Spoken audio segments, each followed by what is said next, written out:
এই যে, আর এই ইলিশ মাছ দিয়ে। আপনারা দেখতে থাকুন, সঙ্গে থাকুন। করতে কী কী লাগছে আপনাদের বলে দিই। কালো সর্ষে, সাদা সর্ষে, কিশমিশ, পোস্ত,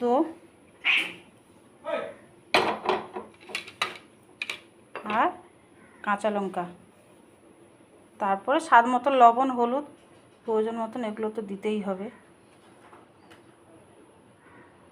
প্রথমে এগুলো ভালো করে একসাথে ধুয়ে নিতে হবে।